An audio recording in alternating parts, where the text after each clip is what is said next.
Right, now we're live. Hello, everyone, and welcome to Torch TV Talks Film. I'm here with Aidan. Oh, yeah?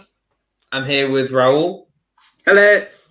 And we're just going to kind of have a little talk about all things film related, whether that be what we're enjoying, what we're looking forward to, because we're getting to the summer period where there's lots of big releases.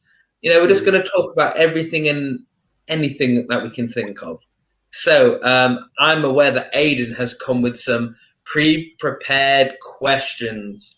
So the first question for the room: what is your favorite film? Aidan, would you like to start us off?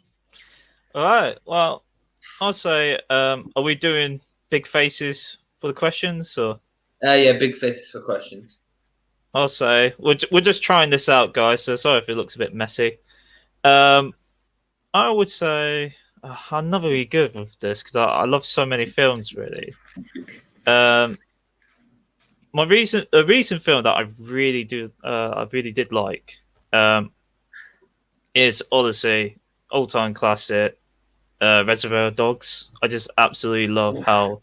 Yes. Like I don't know how to explain it. It just, to me, is a masterpiece. Just how Quentin Tarantino, I'm trying to remember names now, how he just beautifully goes with this sort of underbelly, this criminal world. I mean, Pulp Fiction does it perhaps a little bit better, but Reservoir Dogs still has that, Odyssey, because it's more of a indie feel. It's not a big Hollywood blockbuster, and you really get that sense of feel. And I personally, I think he still keeps that sort of that feeling in most of his films. It's still like that sort of sense of that breaking the law, but also slightly not the conventional Hollywood film. So yeah, I definitely love that sort of film. Yeah, I like Reservoir in Reservoir Dogs. I love the fact that he kept the feeling, because everything is mostly filmed inside of a building, but he kept every minute of that film, he kept my attention whilst being in just one room, and that's really hard to do with my attention span. It is amazing to think about. Wow, he kept his dialogue and everything about his actions, or the character's actions, was so interesting that I didn't care. It was just one room. It felt good. No, I agree with it not being the linear narrative as well. It's really clever. Exactly. Yeah. All right, Raoul. You've come with some really good points there. So, what would you say is your favorite film? So, I think it's I have the same struggle as Aidan. It's so hard to choose one film, because I feel like every time I watch a new film and I really like it, that becomes my new favorite. And I hate that about myself, because I can't choose a favorite one necessarily. But I think there's so many good films that I enjoy, that I think no, I can't choose one, because I know I like one that specifically for everything that it did. That is No Country for Old Men. I think that was, for me, that was the perfect film. Like, the perfect casting was absolutely amazing. The perfect cinematography. I loved everything about it. It was just exactly how I want cinematography to do. So I felt like, it's Roger Deakins that did the cinematography. I feel like in that film, everything that he did as a cinematographer, I would have done as a cinematographer. So I feel like I connect to that film, especially in filming, because that's exactly how I would have done it. And I love that about the film. I love the narrative. I love the story and everything. It's just for me, it's a masterpiece of a film. No, I agree. Sorry? Oh, sorry. I was just saying, I agree. Yeah. Now it's time for my favorite film, and I think this will actually be a massive surprise to both of you. My favorite film is actually a documentary called Jiro Dreams of Sushi. To many people, it sounds familiar, but they've never actually seen it. It tells the story of this sushi chef and his quest to become the best sushi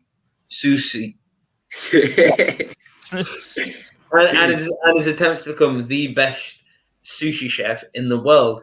And it's really interesting because it breaks down all aspects of his life, like how his desire to be the best is affecting his family, how it's affected his social life. And I just think it's a really interesting study in kind of determination and like will. But as well, it's shot beautifully. It's edited together. The editing for it is a masterclass in continuity.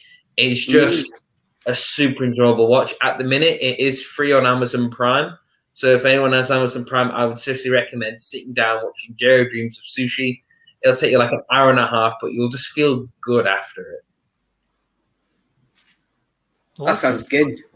I definitely heard about it, but I've never got the chance to see it. Honestly, I would recommend just sitting down and committing for an hour and a half. It's just, it's awesome. It's the only way I can really describe it is it really is just a work of art. Like everything about it is just amazing. Like to the cinematography, to the sound design, it's just great. That sounds good. Sounds good. I've never had like proper sushi. That's an interesting thing. Never got. I don't like every sushi that I got is just the Tesco one. That's about it. Still So good. I'm quite interested in how to actually make good sushi. Honestly, after watching it, the one thing you'll do is you'll want to go away, make some sushi, and just enjoy it. It's just so good. He's got the best sushi restaurant in the world. It's got 5 Michelin stars. Wow. It's based in a train station and it only sits 10 people. Wow. Wow. It's crazy. Probably less in the COVID confinement as well. Okay, right. So getting a little bit off track there. So now moving on to our next question, which is, what is your favorite sick day film? By sick day film, we mean, you're feeling crap, you're laid up in bed, you want something to just take your mind off how bad you feel, so you're just going to sit there and enjoy it. Would anyone like to jump in first, or do you want me to go? I'll go. I could jump. All right, good. So for me, my favorite 6-day film is called Here Comes the Boom. It's a kind of comedy starring Kevin James, who becomes an MMA fighter in the UFC with the help of Baz Rutten, to basically make $40,000 because he wants to save the school's music program. What's really interesting about this film is so many kind of filmmakers have asked to use the UFC brand in their film. The UFC have only ever licensed their brand once, and that's for Here Comes the Boom, starring Kevin James. And I just think there's something comical in that. There's truly some amazing scenes. There's a scene that always just cracks me up and gets me to the point where I'm kind of red in the face from laughing. So Baz Rutten, who was an MMA world champion, he's teaching a disco self-defense dance class, and he's got like this disco music on, and he's just screaming like, throw him on the ground, stab on the face, victory dance. And there's just something about how like carefree and joyful about it that just always makes me laugh. Nice. Honestly, another just good watch if you just want something dumb to laugh at. Or if you want to see Kevin James kick some ass, like majorly. Nice. Sounds good. Hey, someone knows it. Sounds good. Well, do you want to go first, or do you want me to take Yeah, over? but I feel I could go first, but I feel like this is a really hot take. So, okay. I promise you, I'm not lame and I'm not wet, but I think my feels good movie is got to be Cars 1. So just wait for it. I promise you, I'm not wet. It's just I think that is connected to my childhood, and whenever I feel like down or I feel like it's like sick or anything, it's just I really want a feel good movie that I know, and I know I can, always rely on to make me feel better. And that for me is Cars 1, because it's always been like whenever I was little, I always had a collection of toy cars, and I always liked Cars 1. And I always felt like that is, for me, that is the perfect movie. It has pretty good action when it comes to, Lightning McQueen being, so popular, and then going into a town that nobody knows him and kind of making a life there. It's just so interesting. Every time I watch it, it feels like I get to experience it again. And what I love about the Cars universe, even though it's so stupid, like cars being humans and stuff, like every time I watch it again, I notice some new, like what do you call it? Some new details that I've never seen, like the skies and the clouds are actually cars, and the mountains are actually old, like Pontiac cars, and like the planes are actually just the plane, like what do you call them? The smoke that is left behind planes is actually like car, like how do you call it? Car marks. Right? It's just stupid details that is making the universe be just cars. It's just really funny to me. But the thing is, I religiously watch Cars 1, but never any other Cars movie after that, because I strongly disagree with sequels. I don't like any kind of sequels. I don't like Cars 1. No, I don't like Cars 2 and 3. They're just horrible movies. But Cars 1, perfect movie. Yeah. Honestly, I don't like sequels in general. Honestly, I don't agree with. I don't click with sequels. Honestly, I've heard some amazing, like, just on the topic of the Cars film alone, like so many interesting conversations that have been had about like the inner message of Cars. Like, it's just incredible. It is just incredible. It's just a feels good movie. It's just I can't stop watching it when I feel down. Like whenever I talk with my friends, and I say, oh, what's your, what do you like watching when you feel down? I said Cars. They said, what? Pardon? And I know sorry, go ahead. They kind of just sit there and they go, really, Cars? And it's like, yes, it's just a nice film. It is just a nice film. It's just a chill film, and I've been watching it with my housemates like two or three times this year, and I always get bored of it, but I always just watch there smiling and just continue watching. It's just too good. I like it. It's just a good time. It is just a good time. Aiden, right? So give us your sick day film. I don't want people to think less of me if I say this. It's more of a film series than anything. But I promise to not think any less of you than I already do. But it's essentially any of the Transformers movies. Maybe not the newest one, but like any Michael Bay movie, really. But like it's like they're simple. You don't have to think. Like when I'm ill, I tend to want something that I can kind of switch my brain off, but can still keep me entertained if I am watching. And that's essentially what they do. Just explosions. You can't go wrong with fighting cars. I mean, honestly, it's great. But like, yeah, I tend to like that sort of thing just because it's just simple and it's like full of fun and laughter. But then again, my sick day program is like something like Rick and Morty, which is sort of the complete opposite of that. So I don't know. I'm kind of strange in that sort of sense. Nice. I feel like good. All I'm saying is after you've gone on Transformers binge and you've watched all of them, do you suddenly feel the need to drive a Chevrolet, drink Red Bull, only drink Bud Light, and wear Wrangler jeans? As far as I'm aware, Transformers is just an excuse for product placement. Exactly. It is no. I mean, I'm not going to go as far to say they're great movies or anything. They're not even good, but they're fun movies. Like you can't tell me you're not having fun when you watch a car shoot another car, or some guy say like a line as cheesy as "My face is the warrant." I mean, that's a good point. Pure art in its own right, I think. The thing, I go on, good. Oh, no, Raoul, you go ahead, mate. I've cut you off all like 2 times Sorry, already.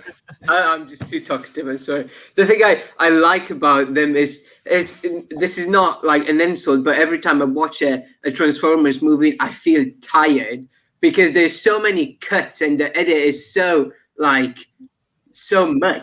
Like I feel tired, like changing from scene to scene. Like every isn't it Transformers has a record of like cuts in between scenes. Yeah. I just feel every time I see it, I just feel a bit like knackered for just trying to follow the story. I'm pretty sure the Transformers film franchise is the reason I now have to wear glasses because my eyes get worn out with the non-stop explosions and jump cuts. Because I know exactly what you'll sit there and in like one scene where it's 2 people talking, there'll be 30 jump cuts in the middle of there for some reason. They're just there and nobody knows why. Oh, it's great. Maybe because I'm just always ill watching these movies, I don't notice that. I don't know. You can't pay completely attention. Honestly, Aiden, I'm sorry for you because we've ruined your 6 Day franchise. Now the next time you'll see it, it's like the glass will be shattered. You'll just see. I hate that. Oh, I'm gonna have to find a new film. All right. Well, Rick and Morty is really good. As a good second choice. Okay, so next question, everyone. What is the film you can never get bored of? I generally again, it's the same thing with the first question. I have too many. Also, everyone, just ignore the small spelling and grammar error at the start of the question, please. Yeah, I typed this all in like 5 seconds. I haven't even proofread it. That was right. I think the film I can never get bored of.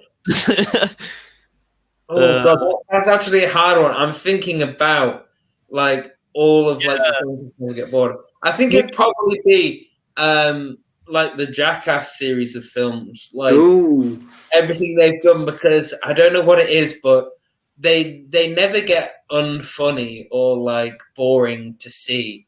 Like there's always something comical about them, but like I think it's just a really good example of like a film that's got rewatch value because you'll forget certain scenes of like some really, really kind of messed up gross stuff that happens.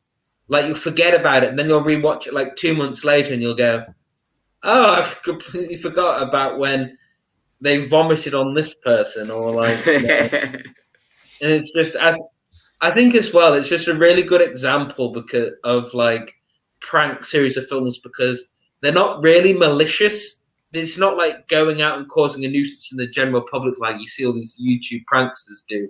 It's just nice. It's just mindless humor. Yeah, that's good. I mean, that's a good answer. I mean, it's hard to for beat me, that it's like answer. I have a lot of films that I watched like when I was a kid and that. For example, on the top of my mind, Transformers. But also like things like King Kong or Jurassic Park, the Peter Jackson King Kong, by the way. What things like Star Wars as well, like that sort of films that obviously, in my opinion, they never age. They are pretty good, and I like that sort of thing. I don't really have one particular film that I always go because, like I said, I got so many. So I'm trying to think of a recent one that I watched. Then I don't know. Ral, do you got any? I think for me, a film that I never get bored of is those kind of films you watch, like for a specific occasion. But I think that for me is gonna be. It's another animation, but I promise you I'm not lame.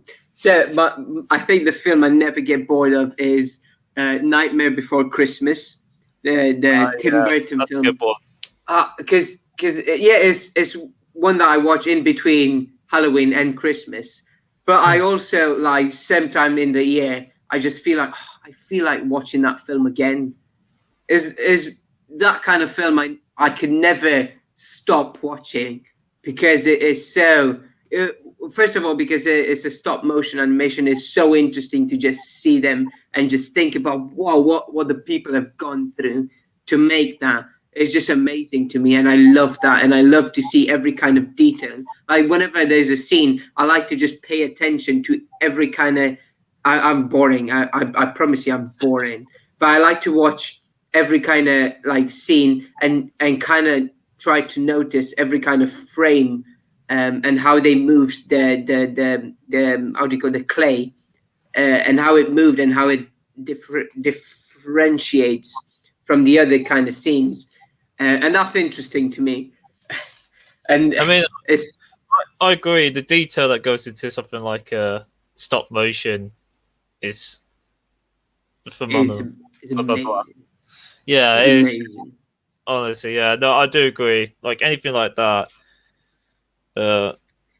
Avatar. Then, if I'm going to jump onto the animation bandwagon, I'll go on then. I can't. To this day, it still kind of blows me my mind because I know, like, you got things like Endgame and that, which is now basically achieved the same thing. But to have a film that's just so predominantly animation and creative and new, and every little detail is different, but it still has that area of familiarity because we all been to woods, I assume, and know what nature looks like, and it feels like a real world, despite the fact it's not. It's awesome. I think it was like ahead of its time in that sort of animation live action sort of blend. Mm-hmm. Plus, the story is just heartwarming. I love it. Yeah, I love the characters. I love the music in it. The music is a big thing for me. I really like just the music in it. I don't like musicals in general, but I like the music in animation because it feels like more. I don't know. This may be a hot take, but it feels more sincere when it comes from animated characters. I don't know. No, I agree. Just I'm weird. I agree with you a bit there because I'm not a big fan. I think musicals is probably my least favorite genre overall, but I do like a lot of animated movies, like Disney movies that particularly are technically musicals. Mm-hmm. All right, are we going to our last final question? Right, I think it's time for the last question. And, it's one question that every film student fears being asked. It's the question that keeps most film students up at night. What's your favorite director? Just a quick moment of thought. I've got my answer locked in, ready to go. Does anybody else? Then. Right, so my favorite director of all time is Wes Anderson. I just think the way he presents his visuals, his cinematography, and just his use of color within a scene is unmatched by any director alive at the moment. That's it. Exactly. And as well, that I think because he's inspired a whole movement online of things that are accidentally Wes Anderson, where they've got this really open color palette, but things that are accidentally perfectly symmetrical as well. And the way I think back at it, and I came to this conclusion was that I sat there and I went, I can't remember how any other film director really directs his films visually or kind of in the sense of like what's on the screen apart from Wes. When I think of them all, the Wes Anderson style sticks out to me the most, but as well, the actual structure of his films and his scripts, I think are just simply sublime and amazing. Like Grand Budapest Hotel is just a masterclass of cinematography, pacing of a film, comedy, and just getting the most out of the littlest things. Like I just think him and all of his films are just sublime. Definitely. I feel like he's definitely got to be a titan of color. He's like from any kind of film, he's definitely the top in using color and making color the main thing. It's just Wes Anderson. When I was watching Grand Budapest Hotel, I was literally blown away. And my mouth was next to my toes. I couldn't believe what he did with color and how he uses color to emphasize feelings. That's why It's just beautiful, and especially like he can do that with any kind. Because he did what was that film? Fantastic Mr. Fox. He did that with like clay animation, like how he used the orange and everything. He made that perfectly. He's such a he's such a good director. I can't. I agree 100%. Again, he creates a whole world, really. Like it's in its own. You recognize it, and it's very human and very real. But like it's in its own little sort of parallel universe, really, if you like. It's just, exactly. He's a bit like Tim Burton. He's one of those directors that really he supports completely the idea of auto theory. Like every film he makes is his own, and just work. Exactly. It's very interesting how he always seems to work with someone in writing these films. He always seems to have another co-writer and that sort of thing. But yeah, definitely, I agree. It's amazing.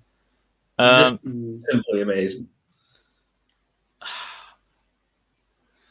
I've got a few. I'm never good with these questions. I've got a few. But if I don't know if I should either pay respect to my childhood one or go for the more recent one. I think I'll be nice.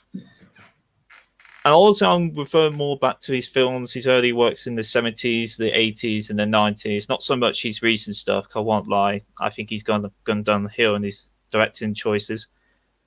But Ridley Scott, in my opinion, growing up watching some of his movies really was good. Things like Blade Runner and Alien, in my opinion, some of the greatest sci-fi movies. Alien being one of the best horror movies ever. I love that sort of Ridley Scott sort of storyline. He's all narrative and that sort of thing. That sort of question things, but again, going for the out of the world sort of aspect. I won't lie, like I watched one of his it was a TV series actually that he was behind on a lot of the creative decisions called Raised by Wolves. It's not bad, but you can tell he's kind of like it's like inspired a lot of ideas to that was similar to like Alien sort of world sort of thing. In fact, you could probably even say it's in the same universe with like they have like androids that obviously bleed white blood and all that sort of thing.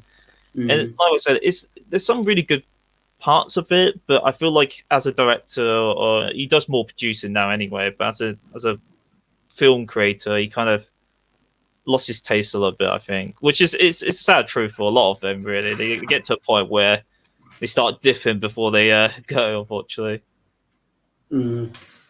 I think what I like most about Ridley Scott is the way he uses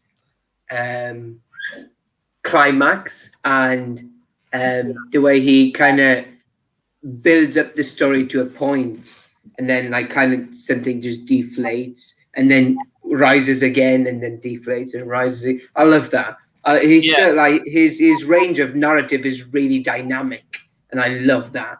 I forgot to say that he's, in my opinion, he's a master of suspense. Yeah, exactly. That's the word I was looking for.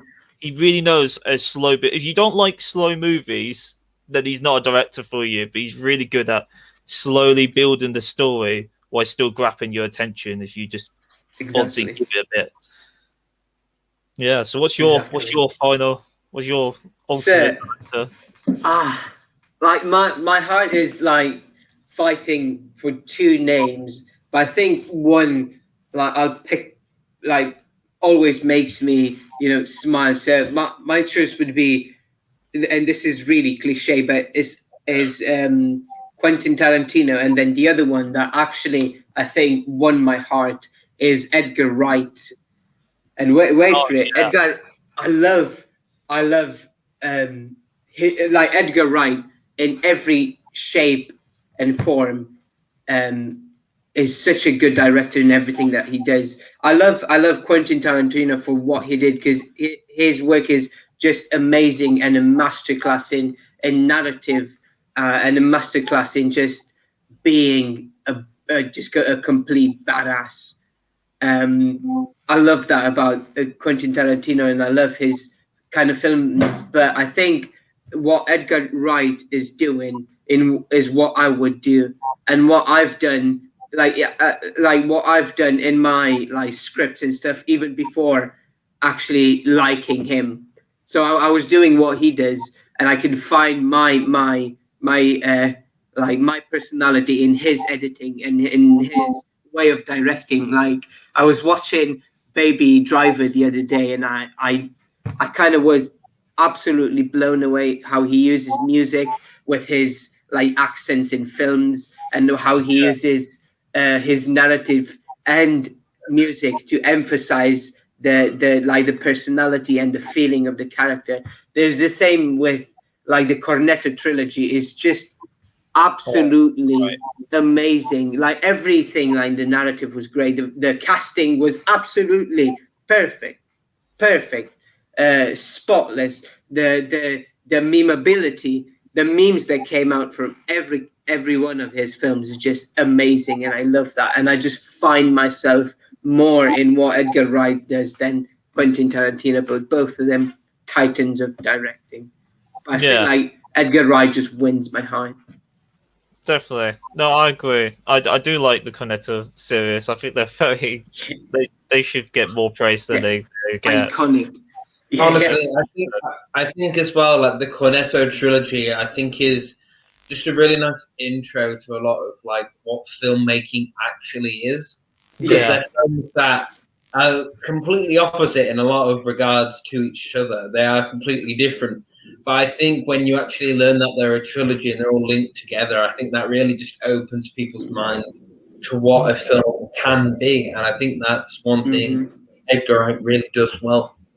What I like about Edgar Wright is that is so like blatantly obvious to recognize his way of directing, because it's obvious to see like the jump cuts and the cuts from the lamppost or anything. It's just like fun, really interesting cuts that he always uses, and like I could see is really nice in Scott Pilgrim. His way of editing is so fun and like cartoonish that you can't but notice. Oh yeah, that's definitely Edgar Wright.